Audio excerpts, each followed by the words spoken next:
Good evening, sports fans. Welcome to Maple Mountain High School for tonight's contest between the Maple Mountain Golden Eagles and the Payson High School Lions. I am Brandon Crow, joined alongside Mitch Marshall.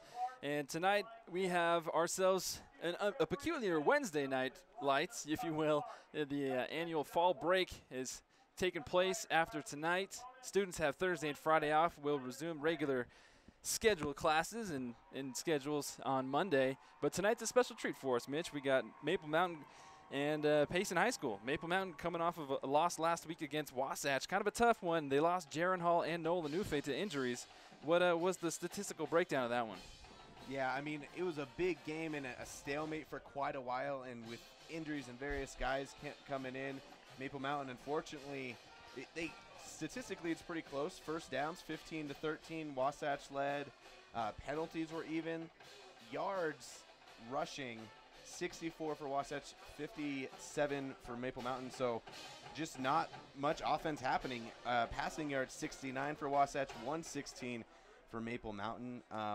They also added a couple of turnovers, which might have hurt because I think this game is a little bit closer than the 22-7 score indicates.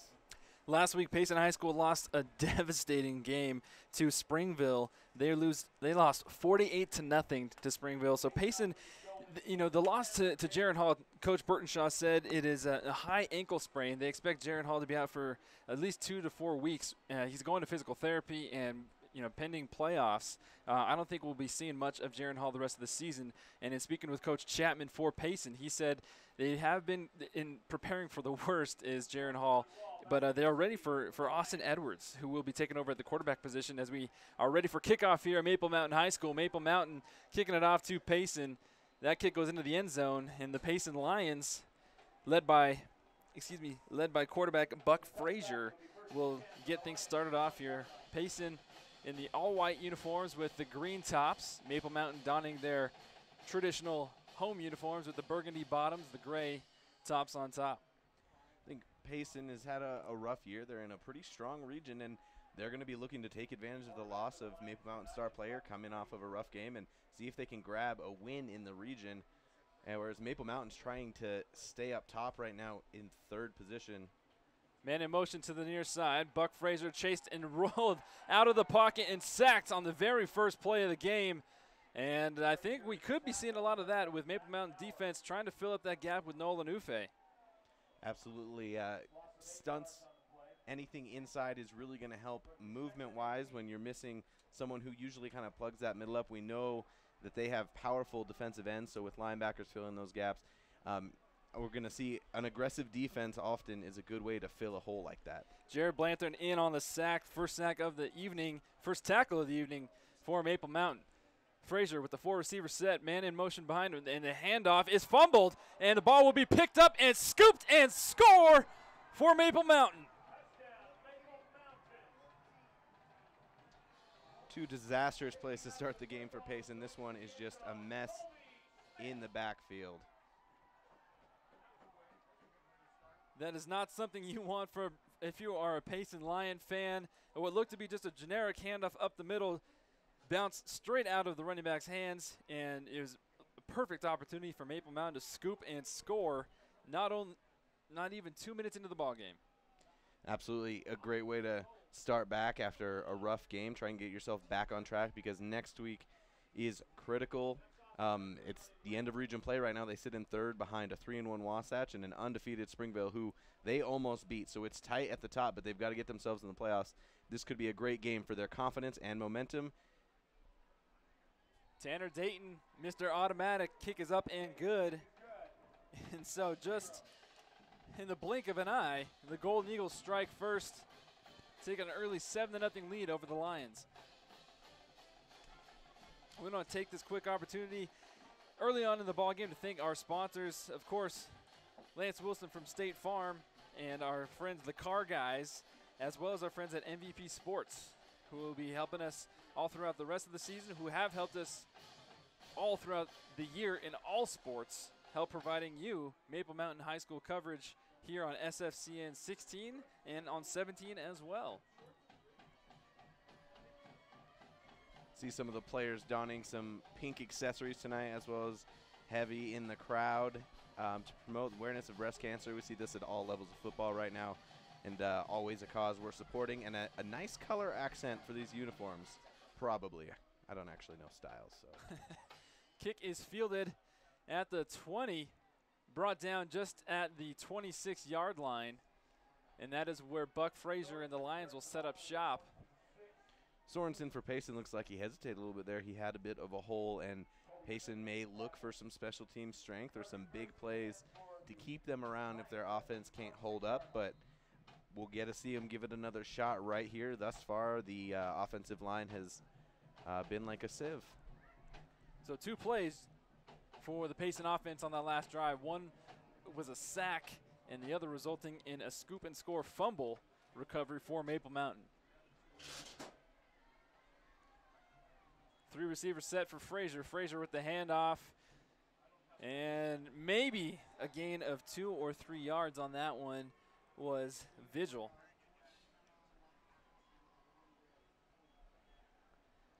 That time event, Vigil tiptoeing a little bit. I like to see him really hit that hole hard. Maple Mountain was plugging, but you can always get a couple extra yards. Sometimes it's not worth it to wait to see if something develops, and thus far, offensive line not able to create those lanes.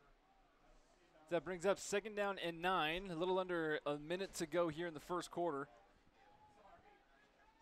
The 3 receiver set, 2 to the left, 1 to the near side for Frazier. Man in motion, that is Sorensen on the far side. Frazier scrambles, rolls right, throws on the run, and is incomplete to the far side. Sets up 3rd down, and a nice defensive front there from Maple Mountain, forcing Frazier to the outside. Absolutely, that time he had a moment, so credit the secondary for making sure that first and even second option wasn't there, and then he looks for that outlet pass, just isn't able to get enough on it. Looks like he was uncomfortable outside of the pocket, and with this offensive line, he's going to spend a lot of time there. So it's going to be interesting to see if he picks up a little bit and is able to throw from outside, or if they continue to throw much at all. It's a crucial 3rd down and 9 for the Lions. Man comes in motion to the near side. That's where Frazier will go, and this one, again, incomplete. And pass was intended for his go-to receiver in Sorensen. Joshua could not come up with that ball. A little short on that one. Yeah, 2 not very good throws to start the game out, but that was a good design play. I don't know if it was a 3rd down play, but for a 1st or 2nd down, it was a pretty simple out. Curl route, and could have hit the guy and picked up a chunk of yards.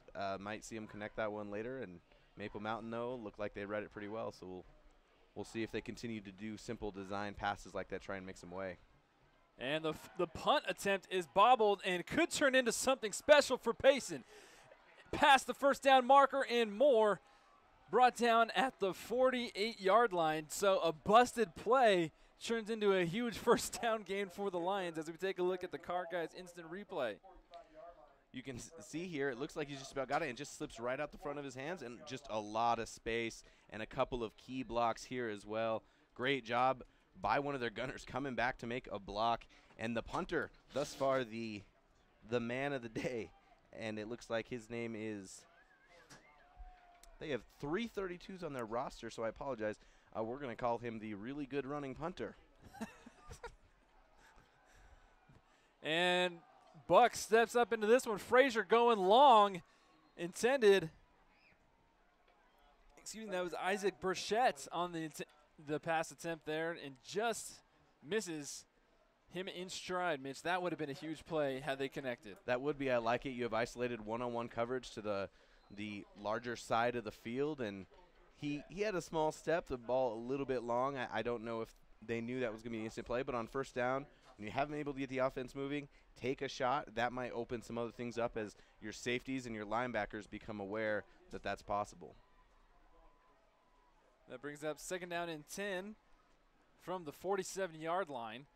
Frazier again, lone back, 3 receiver set. He's going to take it himself this time, and he's going to be brought down behind the line of scrimmage for a loss of about 4. Bringing him down on that one was number 21, Corey Rokovitz. And Corey, as we see in this replay, just sniffed it out.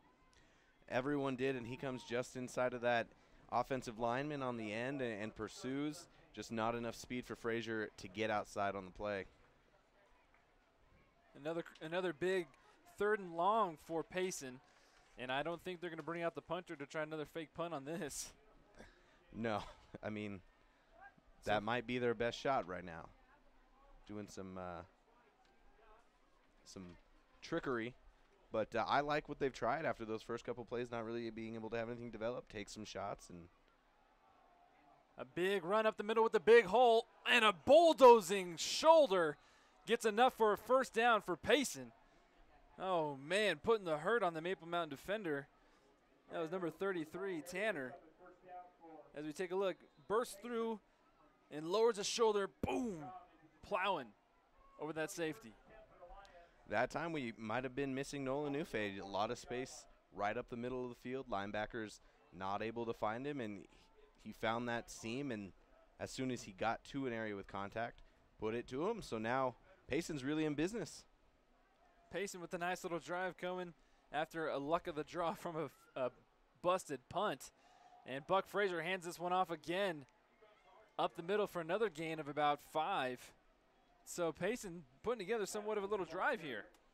Yeah, offensive linemen are coming off a lot harder right now and able to just create enough space for a little bit of a run. And if you're running hard, I don't think Maple Mountain was ready for those. They were just dominating on the first few plays, and now Payson's really coming at them. They're going to have to wrap up. We've seen some rough tackling at different times this year, and now you got, especially with such a big back in Bryson Tanner, going to have to focus and fundamentally take him down.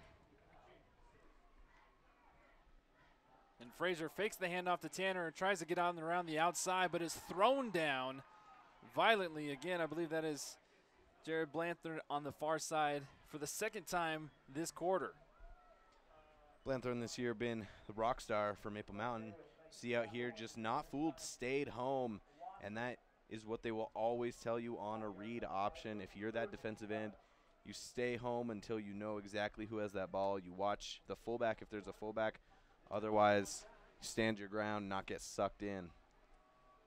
Frazier in shotgun, fakes the handoff, slips, and is sacked. 2nd sack this drive and 2nd sack this quarter. That brings up 4th down and 9 for Payson, and the punt team comes back on the field.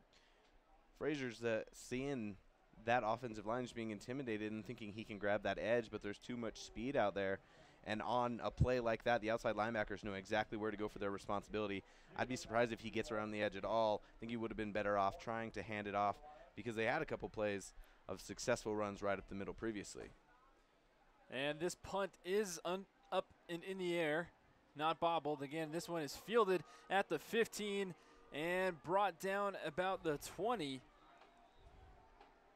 And that is where Austin Edwards and the Maple Mountain Golden Eagle offense will set up shop for the first time in the ball game with just over 6 minutes to go here in the 1st quarter. With turnovers and a little bit of driving, interesting always to go half a quarter without getting on the field, but that'll mean that they're anxious. Be interesting to see if they switch up the play call with a different quarterback. Austin obviously not been throwing as much this season, but we know he's been on the field playing fast, and we know he can run. Austin Edwards is your quarterback. He takes the handoff and just goes straight up the middle on a quarterback keeper. Gets brought down at the 31-yard line, and first play of 1st down for Maple Mountain.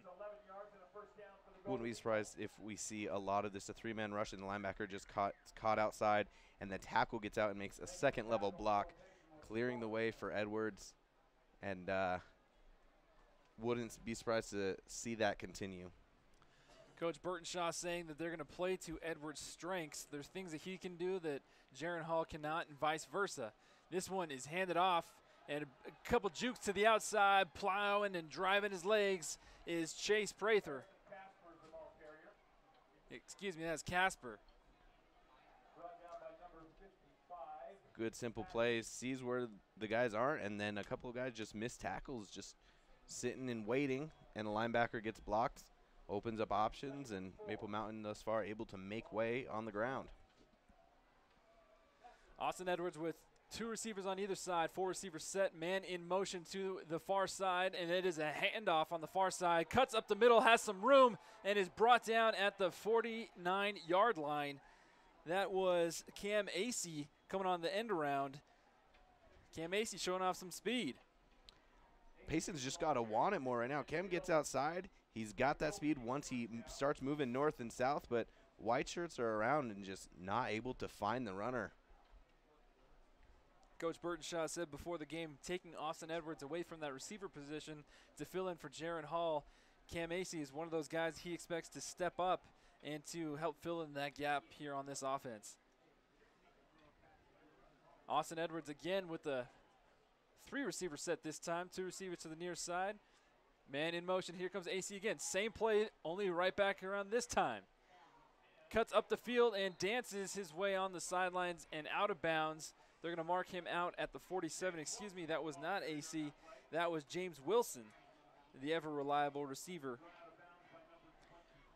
Wilson, Acey, Edwards, you know, there's a lot of weapons on the team, and we saw a couple games where Edwards wasn't getting very much time at wide out, so they definitely have the bodies to come out here and keep athletes that are going to threaten to hit the big play every time on the field. Trips to the far side. Edwards is going to keep it again. This time has a block on the outside and drives his way to the 36, where they mark. They're going to actually mark him down. They're going to give him a couple yards, mark him down at the 34, and another first down, and they're going to move the chain some more. Just great vision here. Moves right between two guys, and then as he goes north, you're not going to be able to catch him if he's already behind you. Good job opening up that initial hole as well by the left side of the line. Four receivers, Wilson and company to the near side, lone back. Austin Edwards in shotgun position. And we have some motion on the offensive line. Looks like Hunter Cooper got a little trigger happy on that play. False start goes against Maple Mountain. And Mitch, you brought up a good point earlier in the ball game, recapping the Wasatch game. Maple Mountain had 8 penalties for 57 yards last week, and that's something that Coach Burtonshaw said he wants to minimize as much as possible. Yeah, there's things you can control, injuries you can't always control, but the guys who are on the field, if they're not getting flags, you're always going to avoid that loss of yardage. And Edwards is going to take this one again. He has a huge hole, big enough to drive a truck through, but a nice open field tackle from Payson brings him down just shy of the 30-yard line. I for sure thought he was going to break that one and go to the distance. I did too. There's too much space, but a good breakdown by a player in the secondary to come in and make sure a very shifty runner doesn't get back inside of him. But Edwards certainly going to have space all day. This time a more conservative bunch set for Maple Mountain. Edwards is just going to follow his lead blocker on the outside. Has some room at the 20 and is brought down out of bounds at the 19-yard line. Still in play. The clock's still rolling at about 3 minutes left to go here in the first quarter. Game moving along, and Edwards is moving along. He has that lead blocker, goes all the way outside of his receiver, and just no one coming upfield, which you don't want to overcommit, but it just seemed like that edge was too easy. Following along, big boy Brad King, acting as a fullback, 6'4", 250-pound senior. I'd say that's a good body to follow if you want to get in the end zone. Absolutely. Again, a diamond formation to the near side here for Edwards. King is going to get the ball on a handoff to the far side. Some flag action happens in the backfield. Looks like it's going to be a hold against Maple Mountain. We'll see what the official calls. When your team's playing this well, when you know that you have that next level of speed, and thus far you've been able to open those holes, sometimes trust your runner. Try to keep your hands inside. May have just been a mistake, but penalties can kill. Did a Spanish Fort game last week where it just seemed like every other play was a flag, and a lot of them were offsides. A lot of them were offsides on wide receivers, which is a huge mistake because when at that point you don't even worry about the play call as much as the ball. So as an offensive lineman, your penalties are your thing. You offsides and holding are a danger every play. Let your guys do their job because thus far it's been pretty easy. Trips left for Edwards. King in the backfield. King in motion. Edwards looking to throw the ball. This one down the far sideline. Batted and incomplete from Payson. First throw of the day, and I don't think it went how Edwards wanted it to. See it come out here, and there's a rough-looking tumble spin on it, a little Tim Tebow-esque. And at that point, James Wilson makes sure that it doesn't get intercepted. Wilson is a guy you can kind of toss up and see if he can take the time to make the move inside or up and over to grab the ball. But that one just not in a good spot. And I'm sure Edwards wants that back because after a lot of running, I'm sure he wants to show he can play both sides of the quarterback position. After that penalty brings up 2nd and 23. Edwards again looking for the ball on the outside and misses his intended receiver, Taggart Durant. Brings up 3rd and long. 3rd and 23 from the 32-yard line. Better ball that time, but didn't put enough under it or didn't know the speed of his receiver. That's something that, you know, if it's your starting quarterback, he's probably thrown a lot more to Durant, probably knows a little about where to go. On this kind of play, I would expect them run it outside. You've been getting 10, 15 yards out of that. Even if you don't get a first down, get yourself into a lot better spot for Tanner Dayton to come in and get you 3 points. Austin Edwards with the hard count trying to draw Payson off sides, and Austin's just going to take this one himself and is trying to get back to the original line of scrimmage, but is brought down at the 35 on the far hash, and we are going to see Mr. Reliable Tanner Dayton come out to have an attempt at this field goal to make it a 10-point ball game.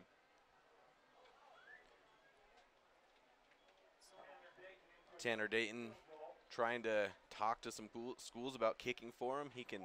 He's got a big leg, but last week Maple Mountain played Wasatch, and their kicker's actually committed to BYU, so unfortunately Dayton not able to be recruited locally with another kicker already coming in there. 42-yard attempt, has the distance. It's long enough, and it is good. Tanner Dayton, 43-yard field goal, puts that one through with ease. Easily long enough. That would have been good from another 10.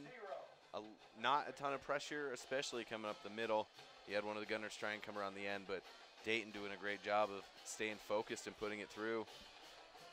So after a lot of football, still just a 2-score game. And if you remember, Maple Mountain offense has not put a touchdown in yet. That was on a turnover, so it'll be interesting to see if Payson can continue to make way and get this game back to a closer spot. One thing that was the Achilles heel last week for the Maple Mountain Golden Eagles against Wasatch was the run defense. I mean, they gave up almost 200 yards rushing. So 45 rushing attempts from the Wasps, gave up 179 yards on the rushing attack. And we saw last drive from Payson, Mitch. That's all Payson did. They didn't attempt to throw the ball one time, and they just drove the ball and continued to drive and drive and drive. We have a little squib kick, fielded at the 20, brought down at the 25-yard line, maybe the 24. We'll see where they mark that. And that is where Buck Frazier and the Lions are going to try to get something going here on offense before this first quarter winds down. Critical game happening right now in the region. Wasatch and Spanish Fork are playing. Wasatch is up by a touchdown, 7-0. Spanish Fork is also 2-2 in the region, but they below Maple Mountain right now because Maple Mountain won the head-to-head. Wasatch again in second place, so that game very important to the future of the Golden Eagles. Sorensen again coming on the motion to the near side and grinding and pounding his way, trying to get back to the line of scrimmage.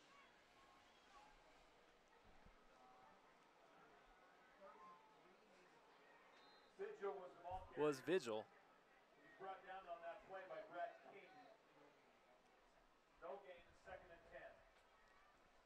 Brings up 2nd down and 10 for the Payson Lions as the first quarter starts to wind down. About 40 seconds left. So this might be the last play here of the quarter for the Lions.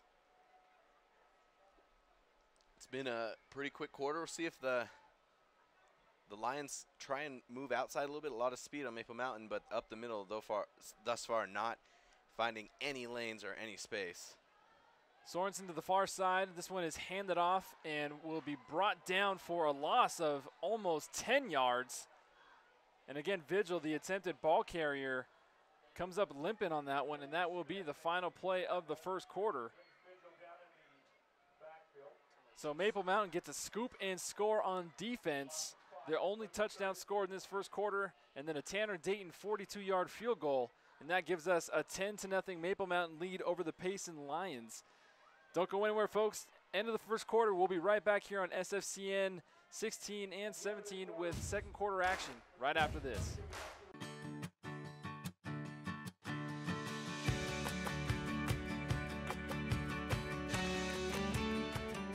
In Spanish Fork, see your good neighbor State Farm agent Lance Wilson for your insurance and financial needs.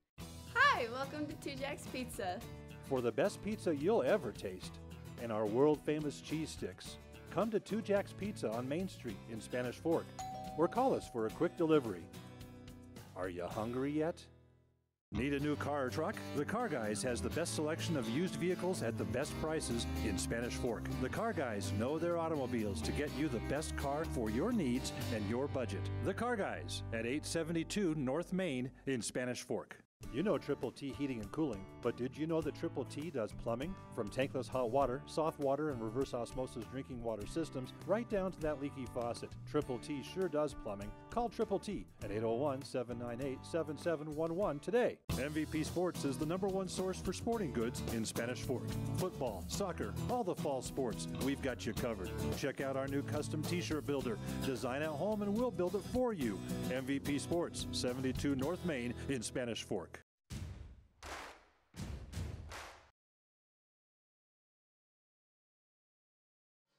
Good, my voicing.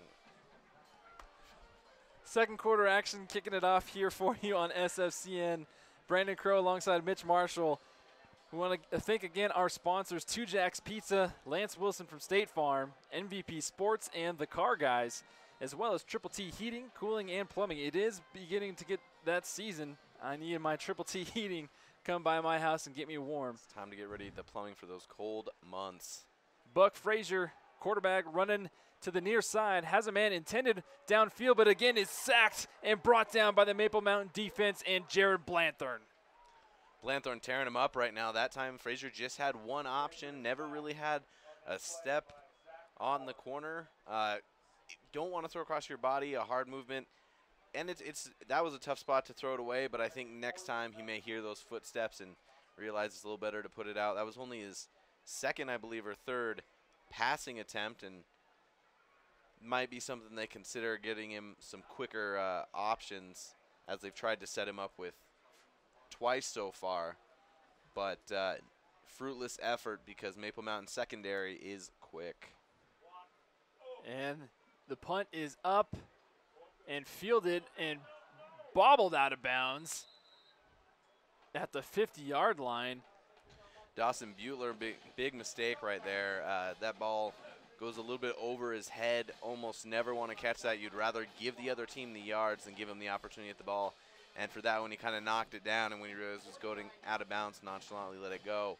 But not something you want to see from a punt returner. When in doubt, make sure that your team's going to retain possession. Just a bad read off of the initial flight of the ball.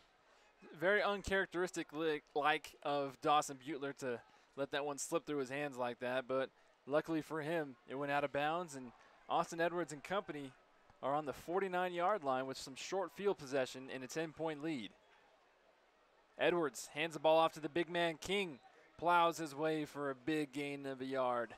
I was wondering where you're going with that big gain. Yeah, that time, a little bit of penetration from Payson and no hole. Also just didn't seem to be able to get his feet under him was King, but probably the best defensive play thus far. And King, a face, again, we weren't seeing earlier in the season, so Maple Mountain showing that they have depth and also they have holes to fill. It's going to be a good opportunity for guys to step up. Edwards under center, something we very hardly ever saw with Jaron Hall. He's going to hand this one to Casper. Casper bounces out on the outside, brought down out of bounds just shy of the 30. Harrison Casper showing off some wheels and a nice switch-up play from offense going under center for Maple Mountain. Yeah, giving more of a power look. It seemed as if the Lions were just a little bit confused. But finding space was Casper, and then using his speed to get through each gap. A lot of traffic, but nobody there to take him down. That's good enough for another first down. Edwards under center once again. A simple offset power eye. No tight end. And Edwards pitches this one outside to Casper. Casper running downhill, cuts upfield, comes back to the near side, passes the 20 at the 15, and is still on his feet and is brought down out of bounds at the 5. What a great run by Casper, finding space at every level, getting him outside so he can use his feet. Just a toss one way, and you do always want to look for the back cut because you're not always going to find the edge, and he found a huge one. Everyone overcommitting from Payson. And then on the sideline, give up a little bit, and he's able to tiptoe. Looks like, did we have a flag on the play? There was a flag on the play, so coming back about 10 more yards was a block in the back, so from the spot of the foul. And so Maple Mountain will get the first down, but it won't be first and goal from the 5. This time it'll be first and 10 from the 21-yard line. Harrison Casper, if you have him on your fantasy team, takes away a little bit less yards. But either way, Maple Mountain is still in business as Brad King, the lone back. Austin Edwards going to take this one to the far side at the 20, out of bounds at the 15. You take that every time. 8 yards off of a very simple play. Knows exactly where his blockers are going to be and picks up a chunk of yardage. Going back to the last play, block in the back. You see it at every level. It's always tempting to try and make more space for your runner, try and save some, but at that point, that's can be a yardage killer. Fortunately for Maple Mountain, such a big play that they're able to capitalize regardless, but easy mistake to make that you've got to avoid. Austin Edwards takes this one himself up the gut and he's still on his feet and is brought down at the 5-yard line.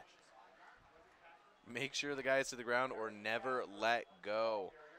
Austin Edwards, a strong runner for not the biggest guy. He gets hit after a nice gain from behind and just no one pulls him down. Finally he gets wrapped up and brought down, but difficult bit of tackling there for the Payson Lions.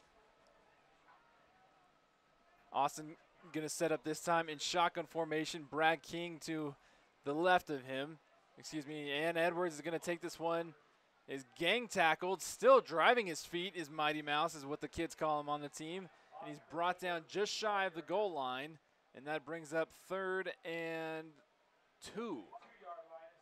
I think that was a little bit predictable, but if you're Payson, it's too many weapons for you to overcommit on any one call, but they did a good job there of kind of realizing there's a good opportunity from this area. There's no need to throw it deep, and they played the run very well there from a linebacker level.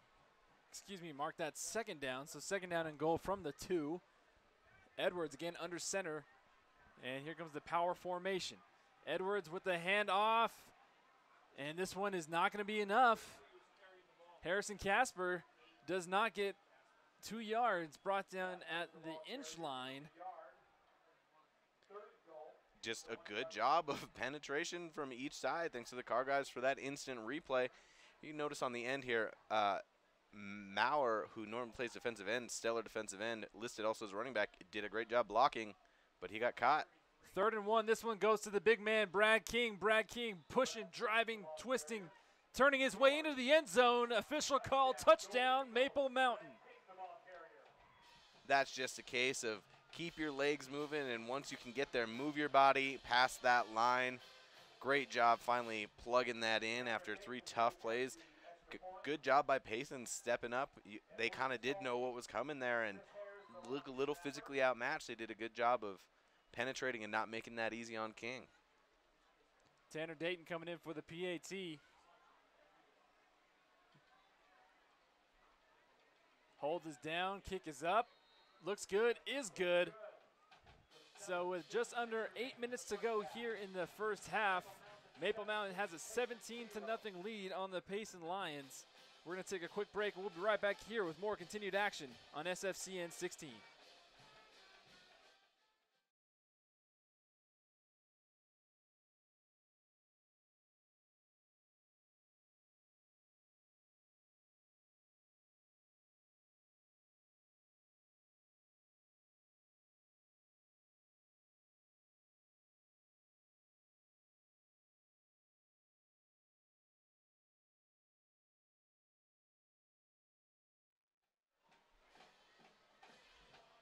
So Brad King, the big man, coming in for the 1-yard plunge into the end zone, gives the Golden Eagles a 17-0 lead here early in the second quarter.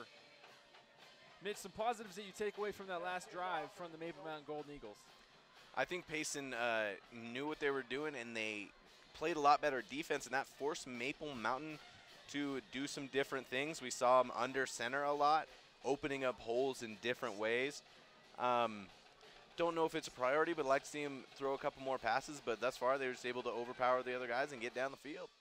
Tanner Dayton with a wobbly kick. This one fielded at the 10, past the 20 now with some room to run, and they're only Tanner Dayton to beat. Tanner with the hand on him and coming up from behind to make the tackle at the 29-yard line.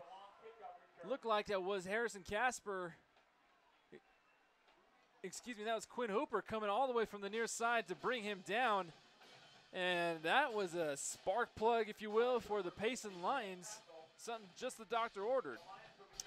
I'm not 100% I caught that, but that looked like it was Frazier. Seemed to be a 5 on that jersey, but flew down the field, found a seam. That looked like a danger on the initial kickoff. So, hey, big special teams play. Now you're pretty close to the red zone. That's one way that Payson's going to try and catch back up. Big plays. Frazier in shotgun with Tanner near him. Frazier looks left, throws left, passes caught on the outside. Just shy of the first down marker by Lester. I believe that's Frazier's first completion of the game as well, so maybe a couple more things coming, maybe feeling a little bit more comfortable. Brings up second down, clock still ticking away. 7:15 to go here in the first half. Frazier with the 4 receiver set, 2 to the near side, 2 to the far side. Tanner, the lone back to the left. Frazier again flushed out of the pocket, dodges some tackles in the backfield, but is ultimately brought down by a gang of Golden Eagles for a loss of about 1. See this right here, Maurer gets himself right into the backfield, over commits inside a little bit. Almost like see if Frazier can pull up and then look for the pass again, because he would have had time for a little toss, but hard to be that aware with all the pressure around and not able to find a hole. His offensive line also, if aware, can try and create some space for him. So good job, Maple Mountain, causing too much chaos for the Lions to capitalize. Cadenza and Bishop trying to fill in the gaps for Noel Lanufe on that front line for Maple Mountain, doing a good job so far, pressuring Frazier almost every play, it seems like. Frazier back to pass, looks on the far side. This one in and out of the hands of Sorensen. Had that been caught, that would have been good enough for a first down. But again, Maple Mountain dodges another bullet. Got to catch this if you're Sorensen. Frazier does a good job of coming back, looking straight out. He knew where his target was, takes a look, really puts it right where his receiver needed it. A great play drawn up, and looks like Payson now going to go for it on fourth down. Wonder if they go back to something similar. See some opportunity there. But if you're a receiver, got to grab that. Your team's struggling to move the ball and got a huge boost off of a special teams play. Just a little bit too far for Tuller to come in and try and kick a field goal here. So the offense will stay on the field. Frazier with the 3 receiver set. Frazier running, flushed out of the pocket to the far right-hand side, throws across his body. And again, intended for Lester, but this one falls incomplete. I believe there's a flag on the play. It is, and it's right around that play. So you can see a good job this time on the move, looking for a second option. He was originally looking for the outside receiver and just behind his receiver a little bit, but in a spot only he could get it, so a good throw from Frazier. And it looks like it's defensive holding against Maple Mountain. And so far, Mitch, that is about the 5th penalty for Maple Mountain and 5th penalty in the ball game. So Maple Mountain is the only one that's been penalized so far, and they're almost at the same total of penalties they had last game at 8. And you're giving second life to a Lions team that hasn't been able to produce much offensively. And that flag, you could see it right around where the catch was. You know that's going to be an interference or a holding call, and no reason to not throw that flag. So second life here for the Lions. Sorensen with the pitch on the outside. This one, nothing fooling there. Tried a couple of, this is a second misdirection play they've really tried. You can see he fakes the inside and then tosses out, and just too much danger all around from Maple Mountain. That's the second time, and I think you've got to keep trying that because something's going to work. Earlier, they did a simple trap misdirection, and when you trap, you're usually running to the weak side, and Maple Mountain had 2 guys waiting, but that's going to create some opportunities for Payson at some point, but that time losing a yard. Frazier with a tight package, steps back, looks, flushed out of the pocket, comes to the near side, and is again sacked. And I believe that is big man Brad King, who scored a touchdown on the last drive for Maple Mountain, this time sacking the quarterback on the defensive side. King doing it on both sides of the ball. Finally a little bit of time for Frazier, not able to see anyone through 2 opportunities.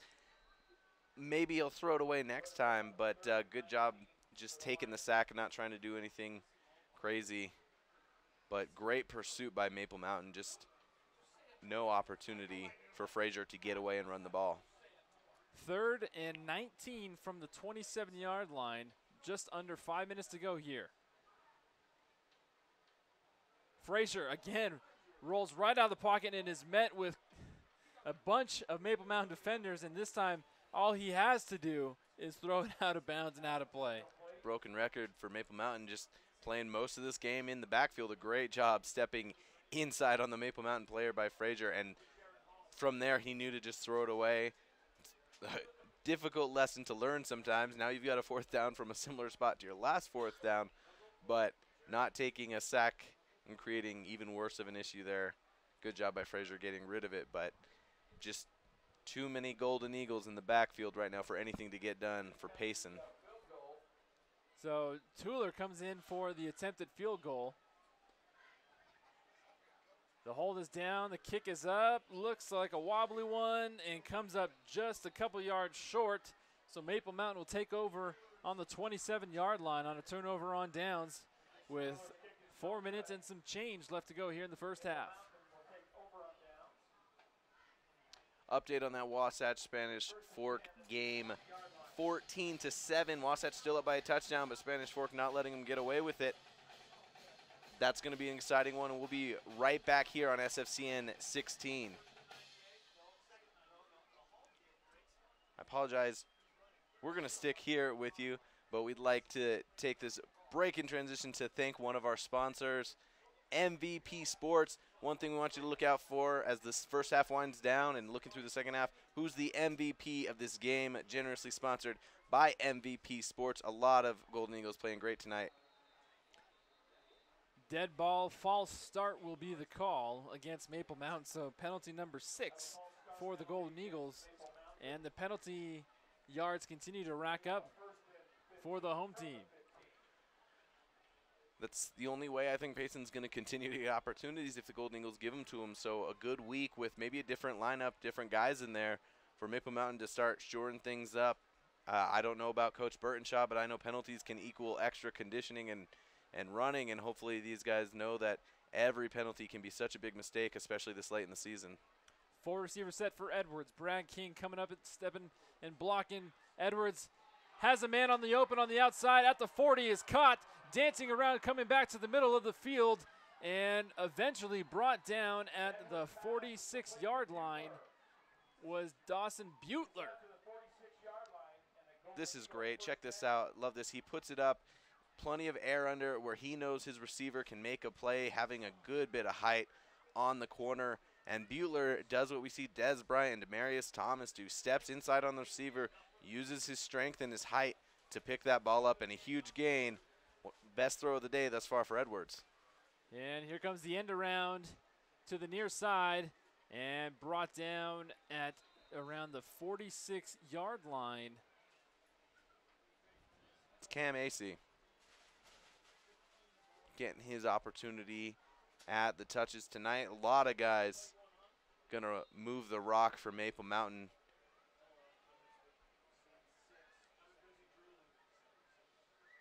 Again, Maple Mountain with a similar 4-receiver formation, 2 to the near side, 2 to the far side, and a lone running back. This time Harrison Casper goes in motion, and Austin Edwards is going to take this one on the quarterback keeper and is met by a couple Payson Lions defenders. I believe that is Sorensen in on the tackle and on the sack. So Sorensen getting work in on both sides of the ball. Excellent job. Looks like the Lions are being just a bit more aggressive. they were letting the Golden Eagles kind of run past them, although they were not in terrible position. And at this point, kind of make a stand, and we see them down by 17 on both of the last offensive possessions for Maple Mountain, doing some really good things on defense. Looks like Payson will take the first time out of the game. We're going to take this opportunity as you look at those wonderful logos of our sponsors. The car guys, Lance Wilson from State Farm, MVP Sports, Triple T Heating, Cooling, and Plumbing, Two Jacks Pizza, and SFCN, Built for Speed.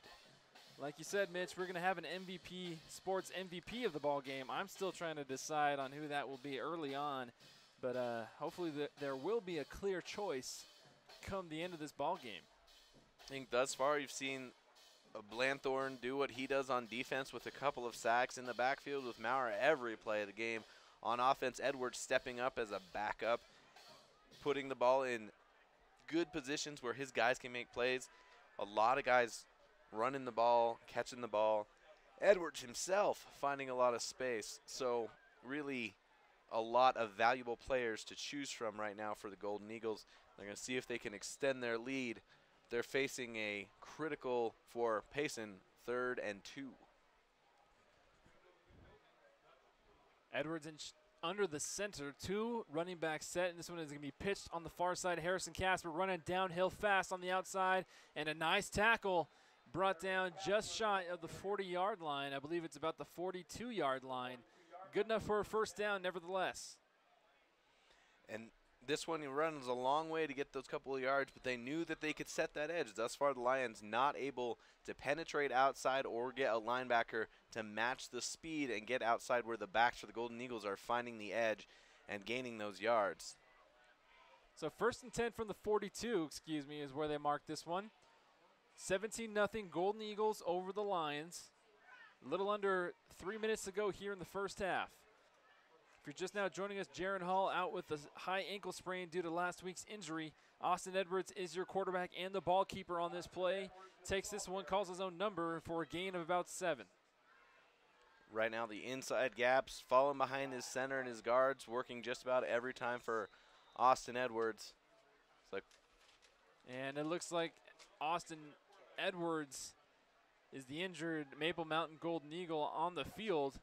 So trainers are coming out to tend to him, and it looks like he's holding his right knee, and this is not good if you are Maple Mountain. And I'm wondering if that's hurting or if it's more of a cramp, maybe running more than he normally does. The way he's holding it, he does look like he's in some pain. Might be trying to stretch out one of those leg muscles, but if you're Maple Mountain, I don't think it's necessary for Edwards to run as much as he had. You know, you've got some strong runners in the backfield with him, and because he knows the offense well and has some ability to throw, as long as Hall's out, you do want someone with those strengths in the game. So hopefully Edwards is fine, and if you're Maple Mountain, you don't have to resort to going to a 3rd quarterback. Tyson Dennison is quarterback number 3. Ironically enough, his number is 3 as well. He is warming up on the sidelines as we speak, as we see Austin Edwards being carted off to the field by the trainers. And that's not something that you want to see at all, whether you're a Payson fan or a Maple Mountain fan. You never want to see an injured player come off the field. And we hope that nothing seriously is wrong with Austin Edwards as he comes off to the sideline and begins to receive treatment. But like aforementioned, Tyson Dennison now steps up to play the quarterback position. Dennison, a junior, primarily plays defensive back. He'll start from the shotgun. And Tyson Dennison, first pass attempt is batted up in the air, almost intercepted by the Payson defensive line.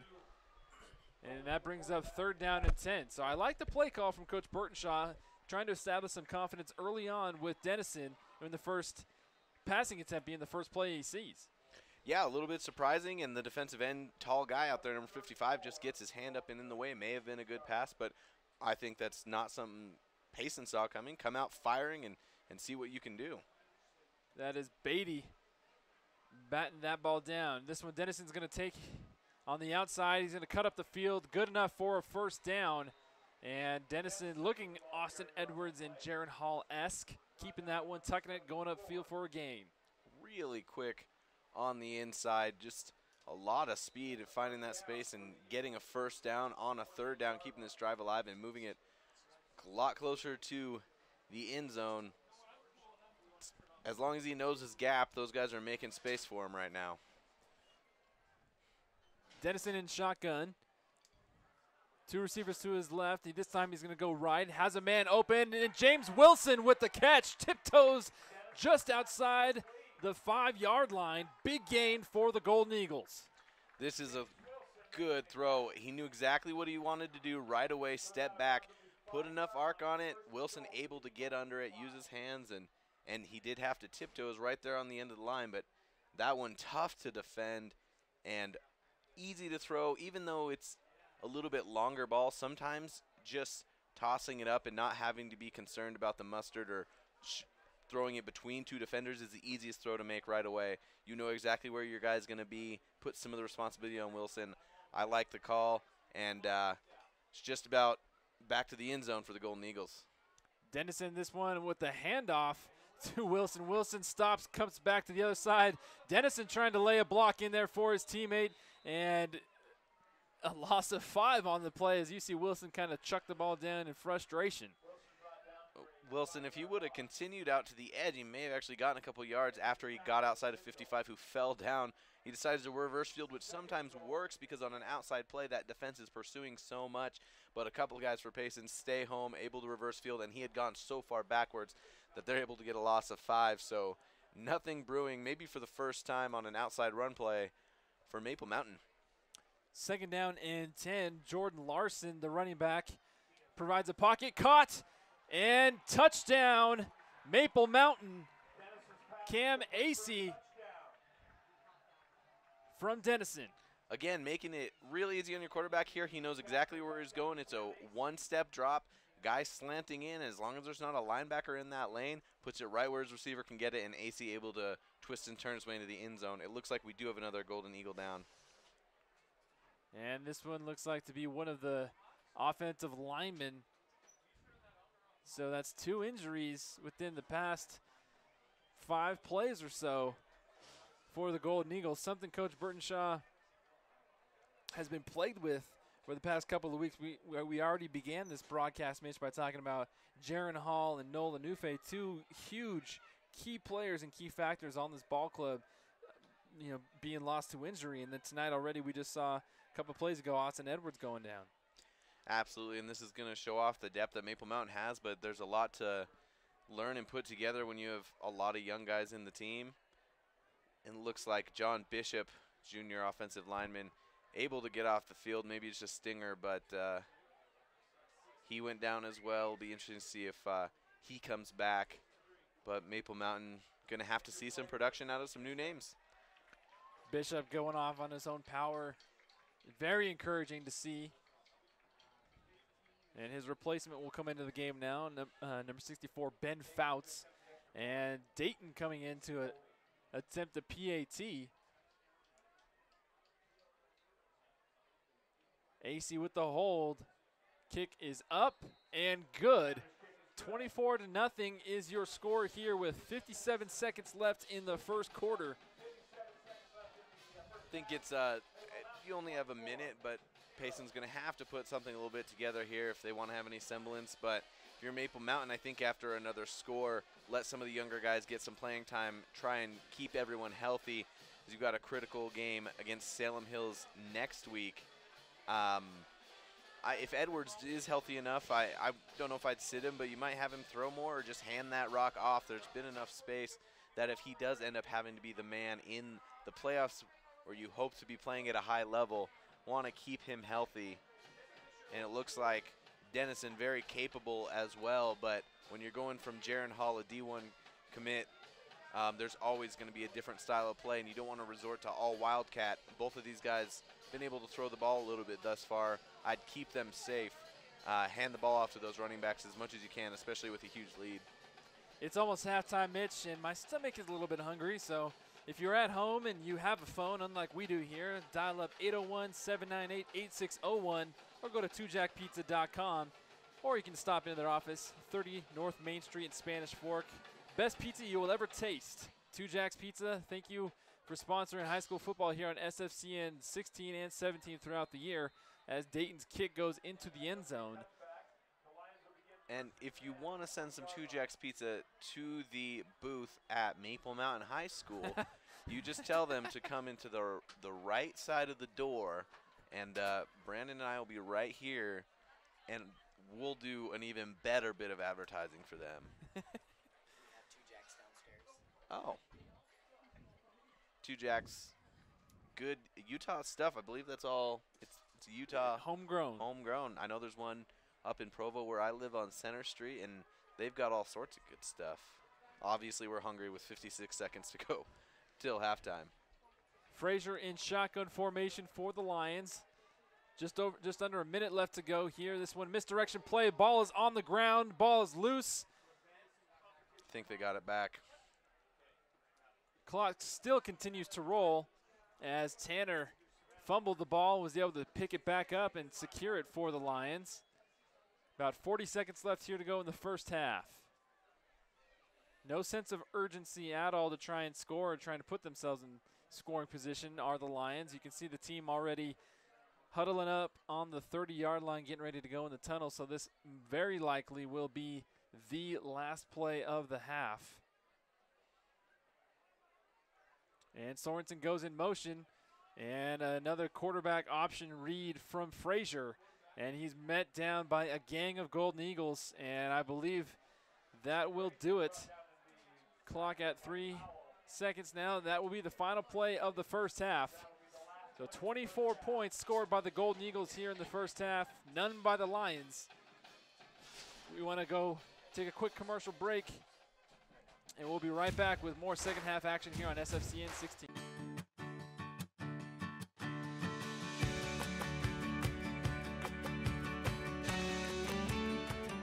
In Spanish Fork, see your good neighbor State Farm agent Lance Wilson for your insurance and financial needs. Hi, welcome to Two Jacks Pizza. For the best pizza you'll ever taste and our world-famous cheese sticks, come to Two Jacks Pizza on Main Street in Spanish Fork or call us for a quick delivery. Are you hungry yet? Need a new car or truck? The Car Guys has the best selection of used vehicles at the best prices in Spanish Fork. The Car Guys know their automobiles to get you the best car for your needs and your budget. The Car Guys at 872 North Main in Spanish Fork. You know Triple T Heating and Cooling, but did you know that Triple T does plumbing? From tankless hot water, soft water, and reverse osmosis drinking water systems, right down to that leaky faucet. Triple T sure does plumbing. Call Triple T at 801-798-7711 today. MVP Sports is the #1 source for sporting goods in Spanish Fork. Football, soccer, all the fall sports, we've got you covered. Check out our new custom t-shirt builder. Design at home and we'll build it for you. MVP Sports, 72 North Main in Spanish Fork. Welcome back, sports fans. Brandon Crow with you here at Maple Mountain High School on SFCN 16. Maple Mountain 24, Payson 0 here at halftime. We got about 2 minutes left until the second half resumes, and we're going to toss it down to our sideline man and Ben. Ben's going to give us a little recap of some injuries. Ben, what do you got for us? Hello, this is Ben. I'm out on the field. And you can see the teams are starting to come back on. I just had a chance to talk to the athletic director or the athletic trainer as well as Austin Edwards. And it looks like it is an ankle sprain. His return tonight is very doubtful. But with the score the way it is, it seems that he wouldn't need it. We'll send you back over to the announcers and get you the rest of the game. All right, thank you, Ben, for that update. It's very funny that Ben should say that because as soon as Ben was talking about that, Austin Edwards' sister came right up here to the announcer's booth, and she said that she spoke with her mom, and Austin will not be playing the rest of the game. They're going to rest him so he can be healthy for next week against Salem Hills. And so it looks like we're going to see some more of Tyson Dennison here in the second half. And Mitch, a little breakdown of the first half numbers for Payson and Maple Mountain.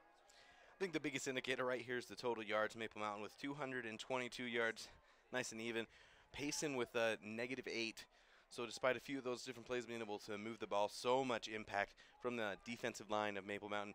Payson literally getting less than nothing going, although they threatened a little bit after the punt incident, but Maple Mountain really doing a great job keeping them under control. Rushing negative 12 yards, 4 yards passing right now after that completion. So Payson, a lot of work to do, and Maple Mountain just want to stay healthy and continue taking care of business. A big key factor for Payson to try to get something going is getting the running game going. Sorensen, and if it's not Sorensen or Frazier, it seems like nobody else is really doing anything for Payson. And yes, they have negative 12 yards rushing. And if you look at that, that says, oh wow, they can't do anything. But in all actuality, they have been running the ball. It's just they've been getting lots of sacks here and there, or they've been getting losses of yards here and there that take away the big gains. Every 3 to 6 yard gain, and that was where a lot of them were. They had only a couple up in that 6 to 10 range, taken away by so many different sacks and sweep plays that ended up being over 5 yards negative. So Payson has some ability. They need to go to what's worked, try and pound it away, and maybe find some different things they haven't tried yet, see if they can take advantage, find any different niche in the Maple Mountain defense. Well, if you are Coach Burton Shaw and the Golden Eagles, do you still continue with your game plan now that Edwards is out, or do you change your game plan because of Dennison now? I think you keep it the exact same. It looked like they wanted to have whoever was in at quarterback run a lot, and I think it's worked going right up the middle from that shotgun. So I would consider doing the same thing, but you do have to worry about the health of Dennison. It looked like he seemed to throw really well on the few plays he was in there. So hopefully he can continue that. I would have him hand off the ball a little bit more. That's the only change in the plan. But otherwise, right now, physically, they're overpowering Payson. And I'd continue with that trend and just continue to make way, pad it with a couple more scores. But that's all you really need to do. Stay healthy and maybe shore up some things, try some things for next week, which is a big critical game. And again, still the latest that we have heard, Wasatch 21, Spanish Fork 7. That game should be around halftime right now. And if you're watching this game here on SFCN 16, that game is on Spanish Fork 17. We're going to take a quick commercial break, just a 30-second commercial break, and we're going to be right back with the second half kickoff and some more Maple Mountain High School football here on SFCN 16. Hi, welcome to Two Jacks Pizza. For the best pizza you'll ever taste and our world-famous cheese sticks, come to Two Jacks Pizza on Main Street in Spanish Fork, or call us for a quick delivery. Are you hungry yet?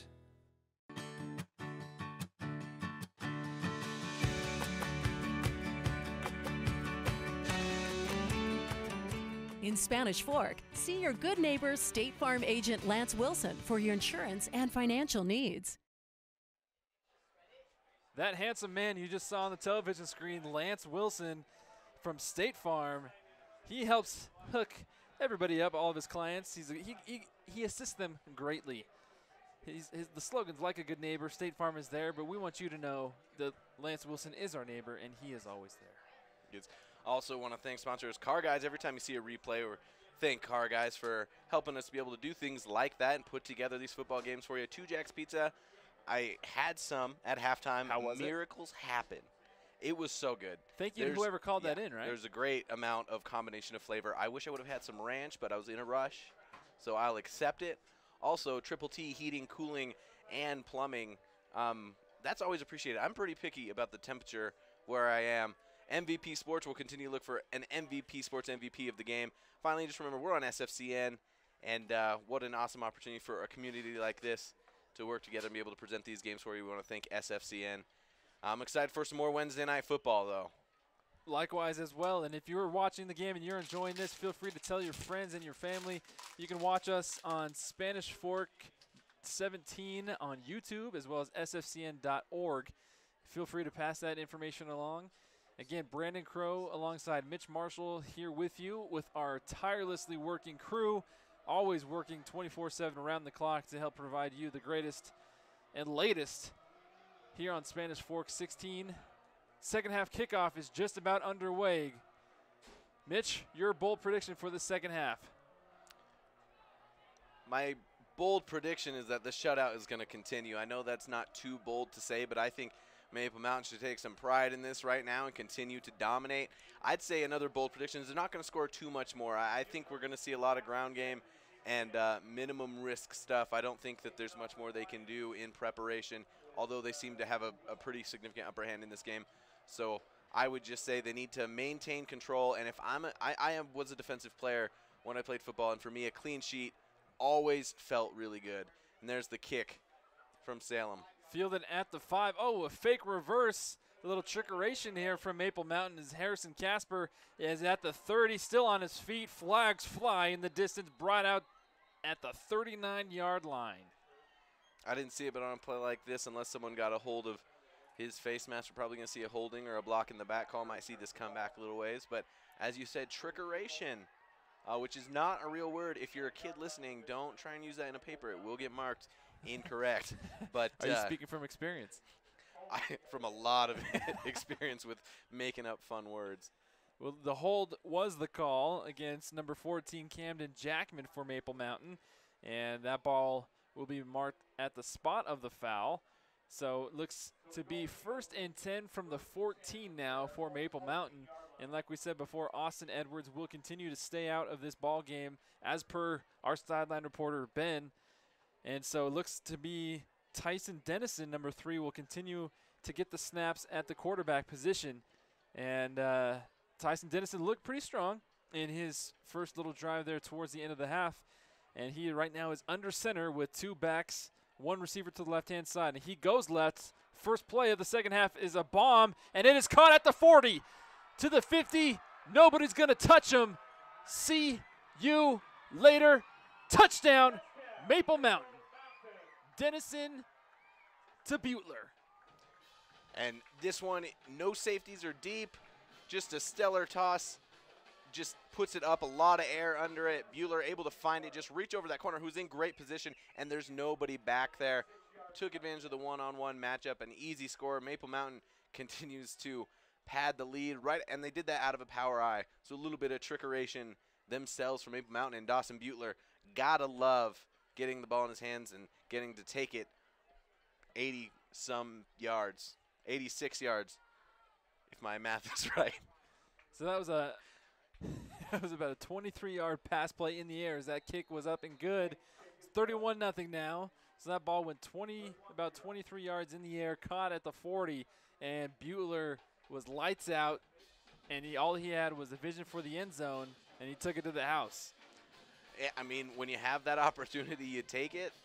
Why not? And Dennison, thus far, looks really good on his throws. He's had 2 throws that have kind of been like that on fly routes where he kind of put it up and then had a great simple slant. So hasn't had to go through progressions, even in simple things that he can execute. And he's got Twin Towers and a couple other great receivers to take advantage. We'll go ahead and call that one an early Lance Wilson State Farm good assist of the ball game. Dennison to Butler. Big yardage on the touchdown. 31-0 is your score here early on in the second half. Golden Eagles on top of the Payson Lions. Tanner Dayton setting up the ball at the 40. And again, if Wasatch continues their dominance over Spanish Fork, setting up for some interesting things coming down the home stretch here. We'll get into that just a little bit later as Dayton's kick is in the end zone, unreturnable yet again. And Frazier and company sets up on the 20-yard line. I wouldn't be surprised if we see a shot taken here. Why not? I don't think he's had time to throw the ball, so if there's an initial opportunity to do that, maybe see if you can get some big yards. And if I'm Payson, I'd return whatever I can on special teams because I think you have a certain amount of dysfunction and chaos within special teams to maybe make a big play compared to the snapping the ball right now, which is just not able to have any forward progress. And there's the handoff up the middle, breaking a couple tackles, still on his feet, bouncing around just shy of the 40-yard line, brought down at the 36. And that was,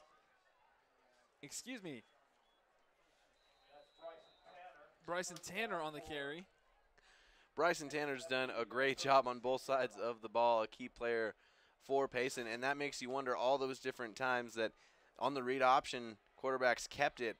I'd say keep pounding the ball away with Tanner. Two receivers set, two running backs set, and this time it is another handoff as Bryson is grinding his way to try and gain 2 yards, which he does. That brings up second down at about 8 from the 36-yard line.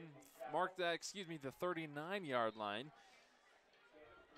3 or 4 yards every play isn't bad. It's a little late for that, but I like the idea. Keep handing it to him. See if he can get some chunks of yards. Maybe that'll set up some throwing lanes for you. Could get Maple Mountain to bite on a play-action play, which thus far they've been just living back there. They haven't had to be tested both ways. But Payson with a couple of quality runs back-to-back.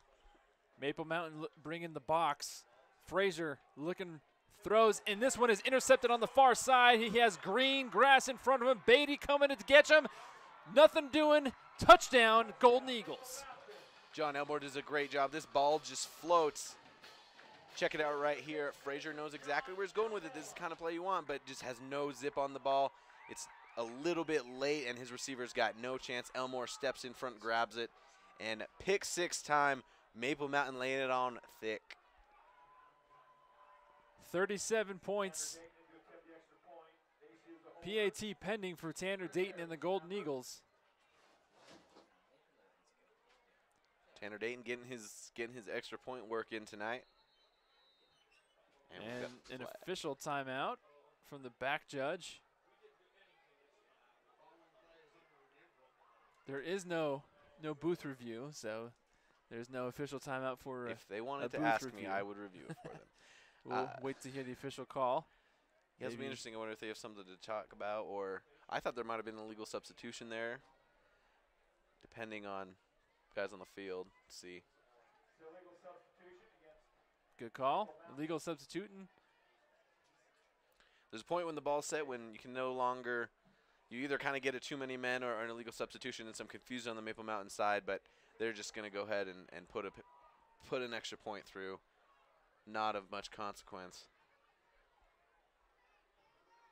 Tanner Dayton again booms this one through the uprights, almost hits the scoreboard, and we have 38 points on the Golden Eagles side of the scoreboard.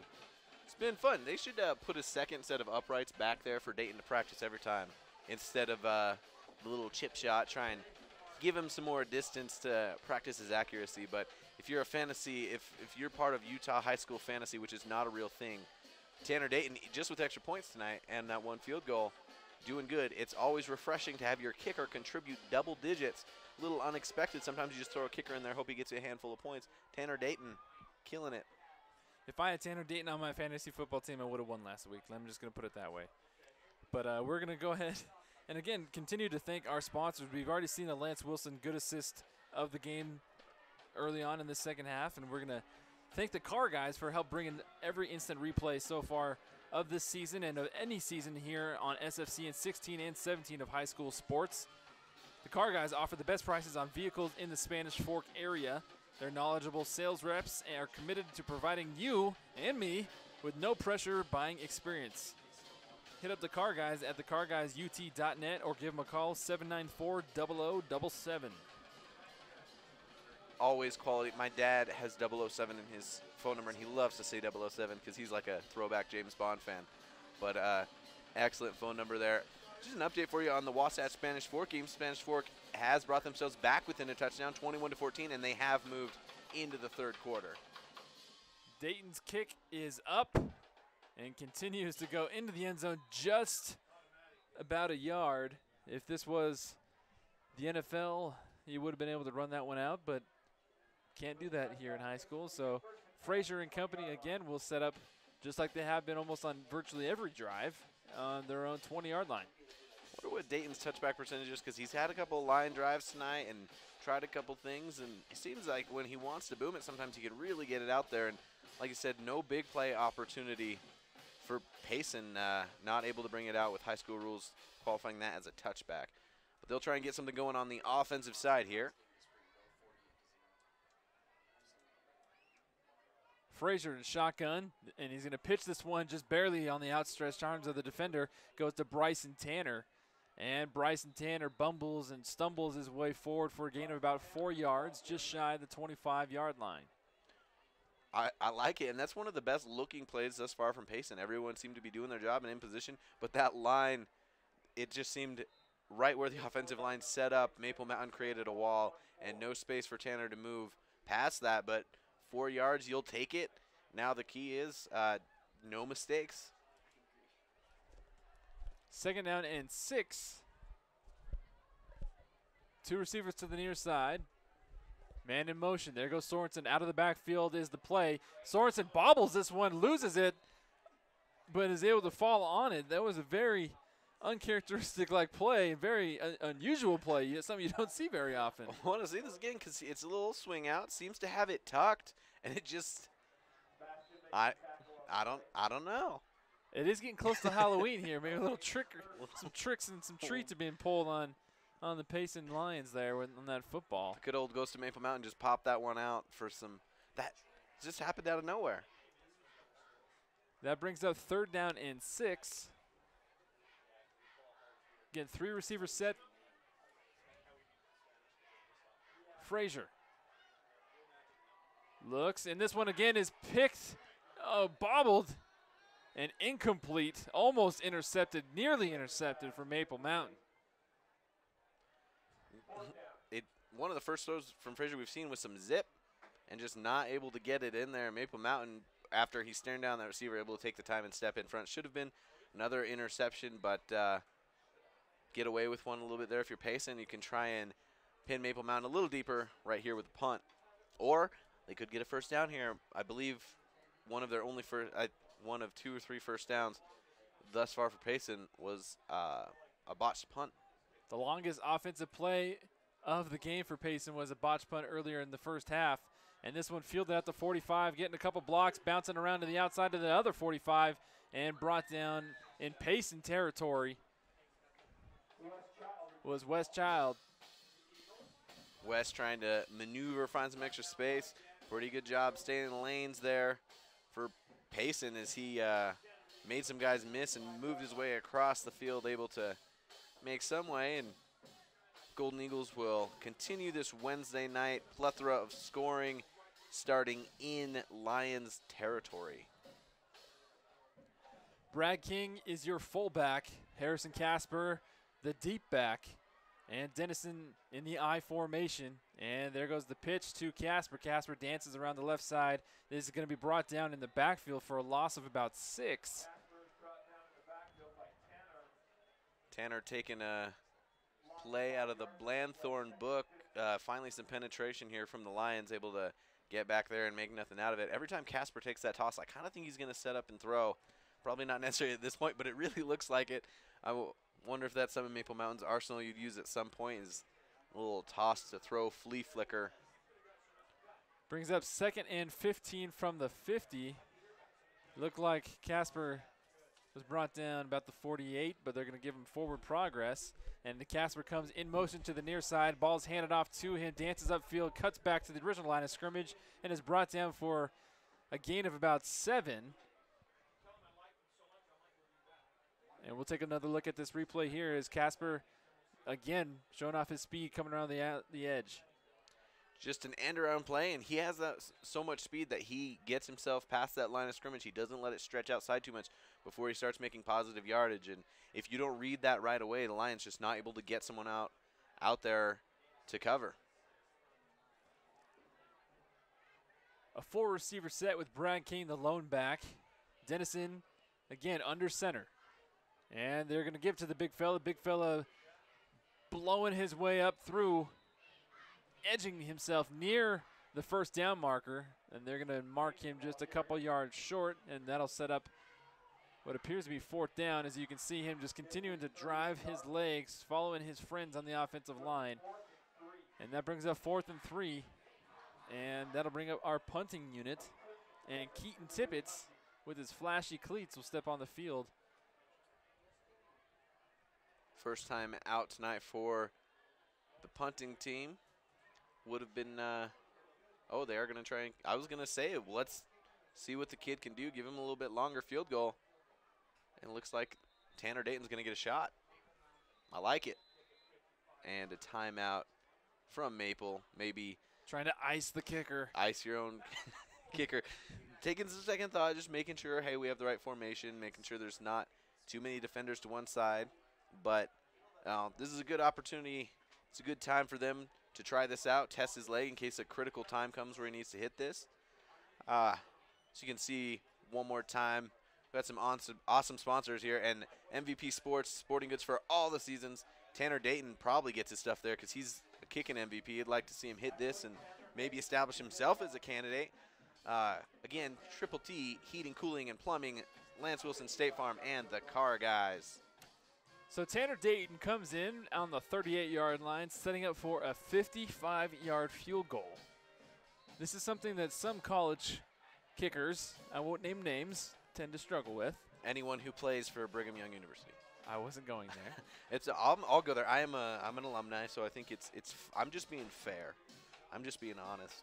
But absolutely, and he says he hits these all the time in practice, and So he is from the near hash, the right hash, if you will. The 55-yard field goal attempt from Dayton. The hold is down from AC. And the ball is blocked. So a 55-yard attempt is blocked from the Lions and recovered by Vigil. And anytime you're going for a little bit more distance, you do keep it a little bit lower. You're trying to really drive the ball, and it looked like this one just went right into the line. And Lions able to get some great field position out of it. Would have liked to just see that one fly. Shaking his head as he walks off the field is Tanner Dayton. But, I mean, we didn't even really get a chance to see where it was going to go. But I have a feeling that that's not the last that we'll be seeing of Tanner Dayton the rest of this evening. So 4 minutes and 13 seconds to go here in the third quarter. Frazier with the 4-receiver set. Doubles on each side. Man in motion coming to the near side. This one handed off to Bryson. Bryson with a lot of momentum carries himself well towards the first down marker. I thought he got a little bit further than that, but the referees are going to mark him just a yard short. I like this. Bring the extra blocker in, and that blocker, number 10 on the end, was key. And just enough space that when he kicks that ball, he bursts right through the line instead of hesitating, as he's done a little bit tonight, and able to get to that second level and put his team in a very opportune second and short. And they'll play trips right, shotgun, and receiver to the left, something we haven't seen a ton of tonight. Another 4-receiver set. This one trips to the right side. And Frazier again throwing this one to the back, out of the backfield. Has some room and gets past the first down right about the 26-yard line. So that's a nice play, a nice solid play for the Lions and for Frazier to gain some confidence. Absolutely, Frazier having a hard time with slow throws tonight, and that one, a simple throw, able to put his body into it, gets a completion, gets a first down, and they're almost in the red zone, about 6 yards out. Another update on Spanish Fork and Wasatch. Wasatch pulls away a little bit, back to a 14-point lead, 28-14 with 7:40 left in the third quarter. That game just a little bit slower than ours. Ours flying by at an Eagles pace, no pun intended here. 2:40 to go here in the third quarter. And Bryson Tanner again plowing his way, lowering that shoulder, getting the extra yardage, and doing some work as much as he can. And that'll bring up second down for the Lions. You like to see a little bit of a truck, but a good job by Maple Mountain. Hold on, make sure you get him down. But second and 7 or 8 coming up right here for the Lions, who are trying to get themselves on the board. Second down and 8 from the 24. Van Moose in motion. This one handed off again. Bryson Tanner going upfield, met hard by what looks like the whole team of Maple Mountain. See if they do some play action to Tanner, because he's been doing such a great job running the ball. If he's got it in him, because he is playing both ways and he's been getting beat up, I'd give him the ball as much as you can. It's a little late now, but I mean, that's what's working for you. Put the game on his back a little bit here. Stick to your guns, do what you know. Bryson Tanner, they just had a substitution. He ran off towards the field like he thought somebody was going to sub in for him, and they told him to stay on the field, and he kind of put his head down. I was like, okay, I guess I'll do it again. He's going to be sore tomorrow. It's going to have some recovery time. Luckily, it's fall break. There you Third go. down and 4 from the 21. Frazier, fake handoff, play action. This one goes again to Bryson Tanner. Bryson Tanner twisting, turning, diving, lunging towards the first down marker. Does he have it? The official signal, 4th down. And that's what it's going to stay. 4th and inches for the Lions. Be a little bit short, but fake the handoff inside. Give him just that extra half step. And if I'm them, do the same thing here. You know, they tried to kick a field goal earlier when it was 17-0. You know, that helps when you're down by 3 scores, get something on the board, build some confidence. But at this point, really just want to get it in the end zone. They're going to, I'm guessing we're going to see some power running, but maybe not because Tanner is not in the game. Van Moose in motion, and this one goes up the gut well enough for a first down, gained about 3 or 4 yards. Looks like it is Klinger coming in on that one.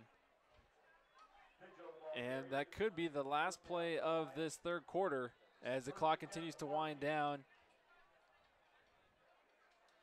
But it looks like Payson's going to try to get to the line. 10 seconds left. They have some urgency to them, something we haven't seen from them at all in this ball game. 4 seconds left. The ball is snapped. This one is handed off on the outside. And with some speed, cutting it upfield.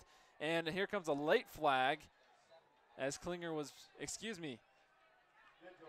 Vigil was brought down at the 7-yard line. That was the last play of the third quarter. And we're going to wait for the official's call and what that flag was. Again, the flag coming in from the near side. Excellent run from Vigil, who's in there to spell. Dayton has a little bit more speed, and on a toss, nobody on the end, able to find some space, and they're now really threatening. The official's talking it over with Coach Burtonshaw and exactly what he wants to do. So personal foul, face mask against Maple Mountain. So that's going to be half the distance to the goal. First down for Payson. And the referee initially gave the signal that they were going to replay that play. And we're going to see if they're going to, and that is exactly what they're going to do. So they're going to replay that last, they're going to give a first down to Payson. And then after this play, I believe they will switch sides for the quarter, as on that last play, the quarter expired. So half the distance to the goal, first down and goal from the 5-yard line. And Payson really knocking on the door for the first time this whole game. Absolutely fine. Payson, do what's been working. Get the ball to Vigil or Tanner, pound it in. So doubles, Van Moose in motion, fake handoff to Vigil, and this one is an attempt to Frazier, incomplete. Foot on the line. Difficult because he does a great job of getting up, getting that ball, but when he comes down, the foot is just on the out-of-bounds line. His other foot actually came down in. Tough break, great idea, and able to come down with it, but no fruits for the labors yet. Second down. So we are going to switch sides as that marks the official end of the third quarter. Don't go anywhere, folks. Fourth quarter coming at you right here on SFCN 16.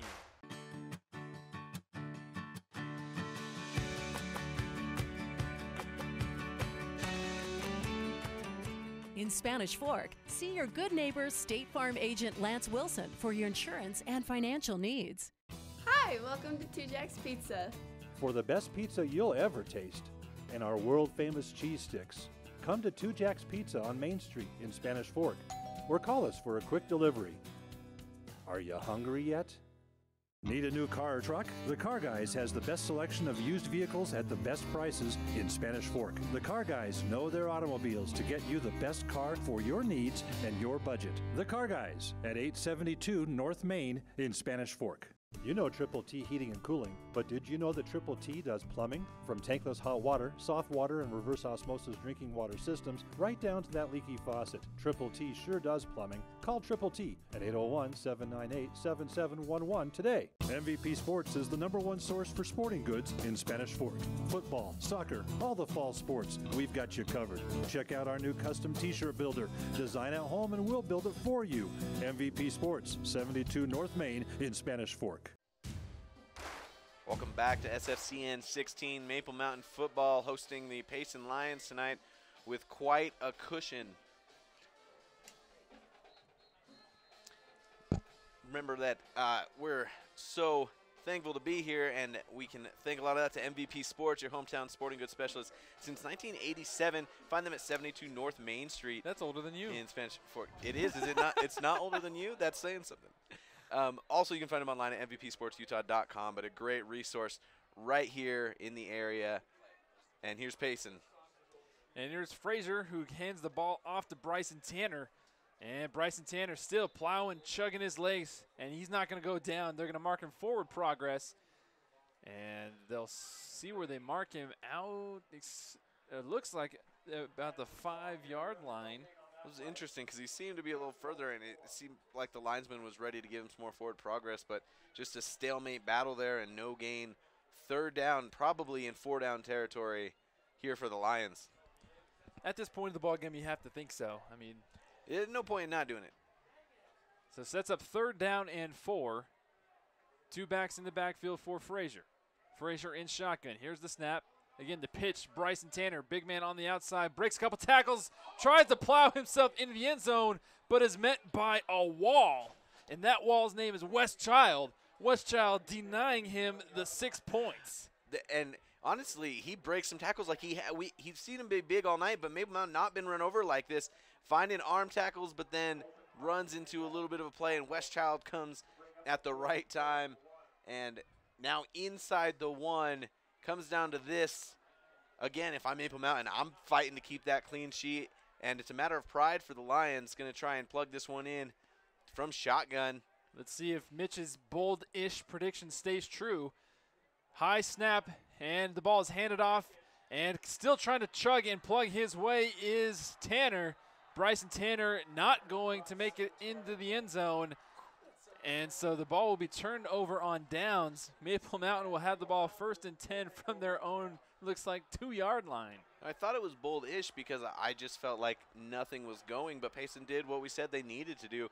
Just started going with what works, fighting for every yard, wanting it a little bit more, and they almost got themselves there, but now Maple Mountain will have a long field to work with.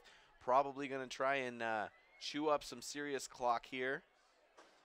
Looks like there's a little bit of confusion going on with about 10 minutes left to go, but it's been a fun Wednesday night, Brandon. We've seen big plays, seen some different guys get opportunities. Wednesday night lights. Yeah, it's something you don't hear very often, but you gotta love the fall break in mid-October. And Dennison is gonna keep it this time, showing off his little speed with his legs. Gets upfield for a gain of about 5. I don't know if he meant to keep it. Seemed like he might have been looking for a handoff there, but hey, gets a few chunks of yards a little bit further from the danger zone because they like to run outside, and if the Lions make one big play, that's a safety. So back to the line. Brings up 2nd down and about 6. Dennison in shotgun. 2 receivers to his left, 2 receivers to his right. Man in motion to the near side. This one handed off. Here comes AC. AC is brought down at the 10-yard line. Nice, solid tackle by Beatty. Beatty coming in pursuit from the far side. AC doesn't really turn it up here. No lane to turn up and doesn't get to the edge as quickly as he maybe could, but good pursuit from the Lions. AC just looking for that cutback lane, and a good job by the Lions linebackers not allowing that lane to form. 3rd down and 3 for Maple Mountain. And again, same formation, doubles on each side. Dennison with the hard count, pulls back. Looking to the sideline for a call. Running back in motion. And Dennison's going to find a block, find some holes, and get an upfield for a 1st down. As we take a look at that replay, nice blocking coming in out of the backfield. Car guys replay, you can see that little bit of motion by AC. He gets up, able to get one of the defenders out of the way. That allows Dennison to move inside of him and assure the 1st down. Again, this drive can be methodical, plenty of time. Last second substitution in the backfield. And AC goes in motion. This one's handed off to him, and he is met hard and dropped deep in the backfield. And that's definitely not what Coach Burtonshaw was wanting on that play. No, what a great rush, and almost seems to get the ball out here. He sees the ball in his peripherals as he's moving past that tackle and almost rips it out of there. So a huge play, creating a 2nd and nearly 20 for the Golden Eagles, who will get right back to the line with 7:30 to go. 2nd and 17. This one tries to go up the middle. Nothing doing there. And again, some more conservative play calling coming from the Maple Mountain side. And the clock continues to roll. 7:20 left here in this one. Ethan Lilly in the game, getting some carries in that one, though they've had space up the middle for not, and now a 3rd and very long. We'll see if we see a throw here, if they go safe. And they are going to throw to the far side. Has a man, and in and out of the hands of what could have been an interception. It was a Peyton Pond, P squared out there. Unfortunately, great positioning from Payson to get right in front of that, and Pond became a defender, able to knock that one down. And another shot here with 16:40 to go for the Lions to try and get some points on the board. They've got 2 returners back, so it'll be interesting to see if there's a reverse or a fake reverse. Some what's the word you use? Trickeration. Trickeration. That's going to end up in a textbook. We both have college degrees, by the way, if you're wondering. Trickeration is really just part of our academic progress. If you look it up in the sports broadcasters vocabulary, it is there. Punt is well on the way. Sorensen looks at it as it goes out of bounds. Oh, stays in bounds, and Sorensen stares at it. And Maple Mountain tries to use up more clock than they could. And that one is going to be touched officially at the 47-yard line. 43-yard line, excuse me. Nice roll. No opportunity for a return. You put it in a dangerous area because nobody wants to accidentally touch it. And a longer field than they probably hoped for the Lions. Under these lights on a Wednesday night, you got to think there's football every night except for Tuesday and Wednesday, really. So a nice treat. I'm going to write a book called Wednesday Night Lights. Don't know what it's going to be about yet. But it's going to be good. Frazier in shotgun with Tanner to his right. 3 receivers, trips left. Frazier looks like setting up a double pass here. Vigil throwing the ball downfield, has a man wide open, caught at the 30, excuse me. Nobody around him, trips on his feet, down at the 20. That's a rough moment. I thought they were setting up a hitch, and there was a defender coming unblocked, and then nobody there. Got all the way behind the Maple Mountain secondary. Not hit in stride, and even after he picks it up, stagnant, probably still could have scored. And unfortunately, maybe got a little too excited and tripped up. And that would have been maybe the moment for the Lions to get on the board and getting some trickeration in the game. Unfortunately, couldn't capitalize. And this one, nothing doing there. Brings up 2nd down for Payson. Man, I wouldn't get over that one for a little bit. My first ever football game in Pee Wee, I picked off the very last play of the game, and I had green in front of me, and I tripped on something running down the sideline. And I can tell you I regretted not scoring that touchdown. I still do. And I was like 8. So I hold on to things. Hopefully he moves on from that. But it's always nice to get in the end zone. Can't live in the past, Uncle Rico. Got to move forward. Brings up 2nd down and 9 from the 20. I had some better moments after that, okay? Frazier in shotgun. There's a fake handoff, and then a little pitch to the outside to Bryson Tanner. And he is brought down out of bounds at the 11-yard line. Take another look at this replay here. A little misdirection play, fake to Sorensen, and going to the outside to Bryson. Complete turn by the quarterback, a little bit of a harder fake than you normally see. Tanner tries to get outside and able to almost get that 1st down, but a good little play there as once again in that red zone, here come the Lions, see if they can capitalize this time. So 38-0. Lions are trailing 3rd down and 1 from the 12, trying to put some points up on the board. And man in motion and a false start. It looks like the whole offensive line went but the center. At least the right and left tackle, or, yeah, the right and left tackle guard combination. jumped there and making this third down a lot more difficult on themselves, just some sort of miscommunication. I don't think they've been doing a hard count all night, so I wonder if they were trying to get Maple Mountain to jump. Unfortunately, their own team has a mishap there.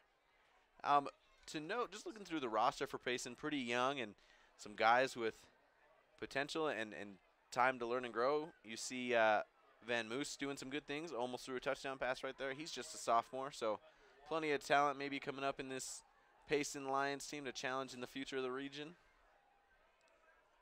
3rd down and 6 from the 17. Frazier in shotgun. Looks left initially, comes back right, throws right, has a man wide open in the back of the end zone. Just missed him by inches.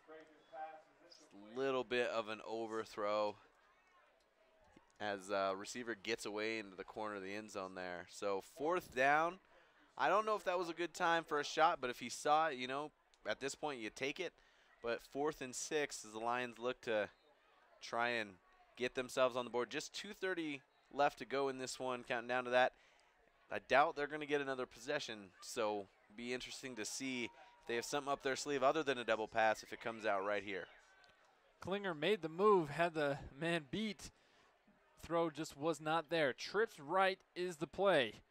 And Frazier has time, steps up in the pocket. This time he's going to run with it. He's had a couple juke moves, but goes down fairly quickly.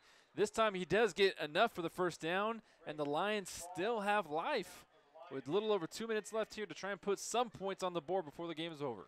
Yeah, that's his second line. And we saw Frazier try and run a little bit early in the game. Wasn't able to get around the edge. Read option wasn't there. This time, steps up in between those defensive tackles. He's just a little bit of daylight. Gets himself to the 1st down. So, although a broken play, it's not a lot of incompletions. Probably safer in his hands. Able to get his team to a 1st and goal from the 10. Trips right again for Frazier.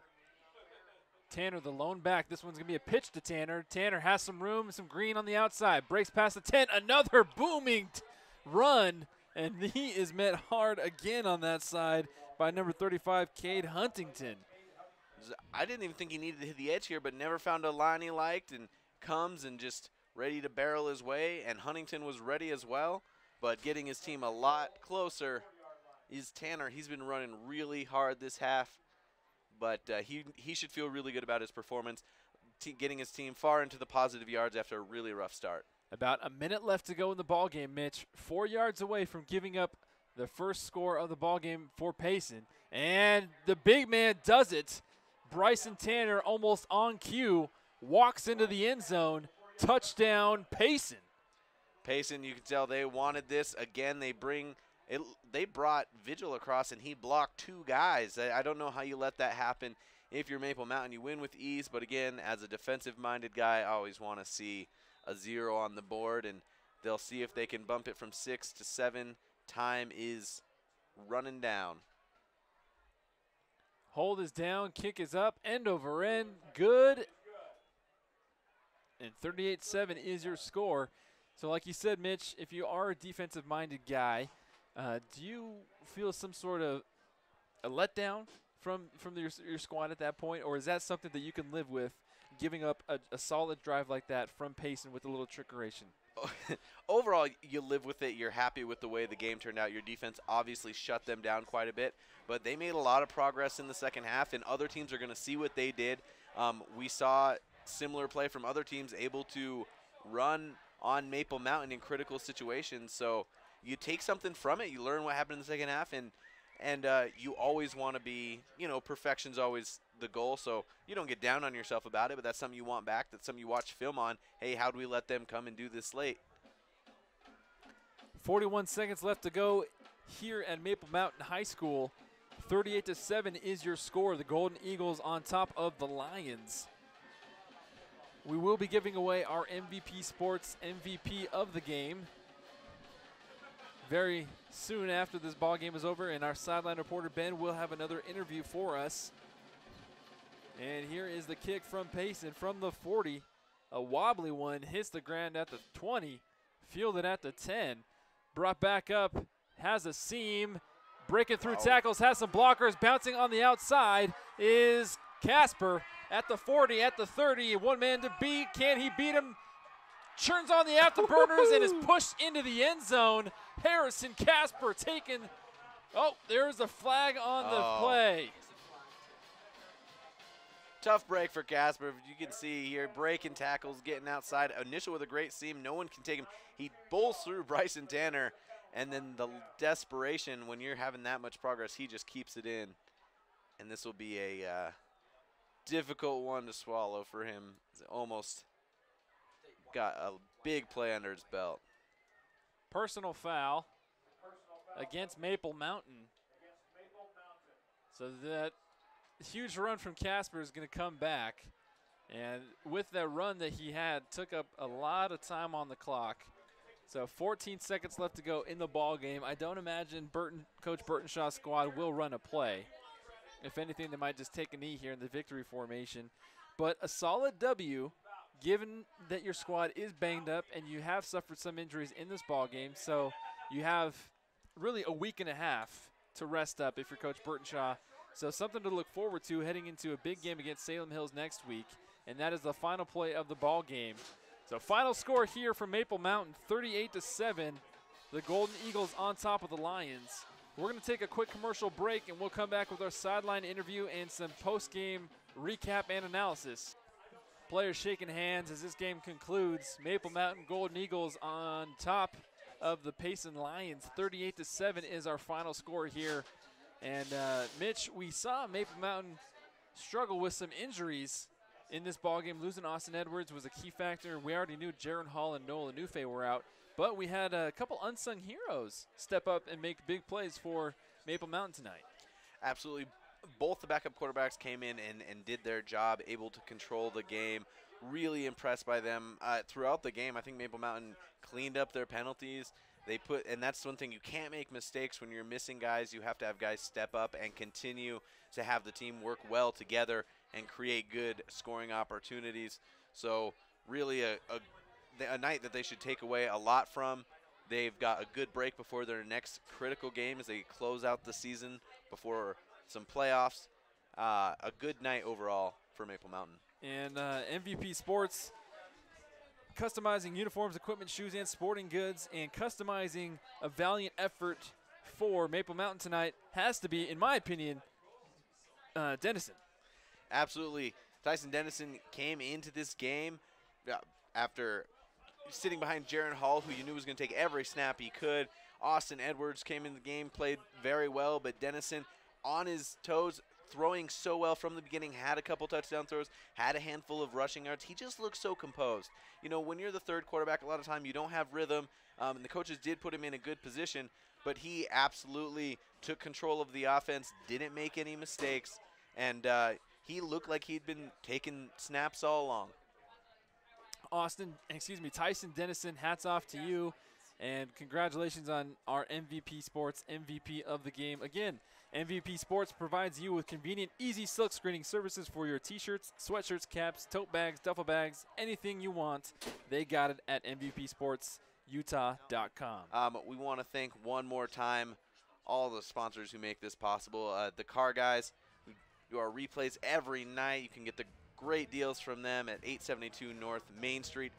Lance Wilson, who always helps us out with those assists, and he can assist you with all of your needs. MVP Sports, Triple T Heating, Cooling, and Plumbing. Make sure you get to them as you prepare your house for these colder months. And finally, the delicious 2 Jacks Pizza. Thanks so much for tuning in tonight. 2 Jacks Pizza, and all of our sponsors, we thank you. And again, a big win for Maple Mountain here. With some wounded Eagles looking to get some rest for next week's matchup against Salem Hills. Final score here for Maple Mountain, 38-7. For Mitch Marshall and for all of our hard-working crew here at SFCN 16 and 17, I'm Brandon Crow saying so long and good night, and we'll see you next week.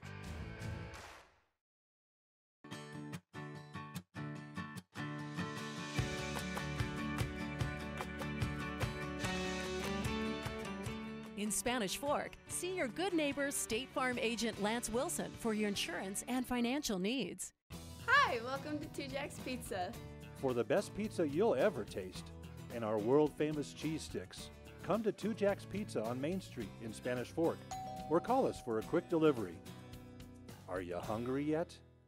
Need a new car or truck? The Car Guys has the best selection of used vehicles at the best prices in Spanish Fork. The Car Guys know their automobiles to get you the best car for your needs and your budget. The Car Guys at 872 North Main in Spanish Fork. You know Triple T Heating and Cooling, but did you know that Triple T does plumbing? From tankless hot water, soft water, and reverse osmosis drinking water systems, right down to that leaky faucet. Triple T sure does plumbing. Call Triple T at 801-798-7711 today. MVP Sports is the #1 source for sporting goods in Spanish Fork. Football, soccer, all the fall sports, we've got you covered. Check out our new custom t-shirt builder. Design at home and we'll build it for you. MVP Sports, 72 North Main in Spanish Fork.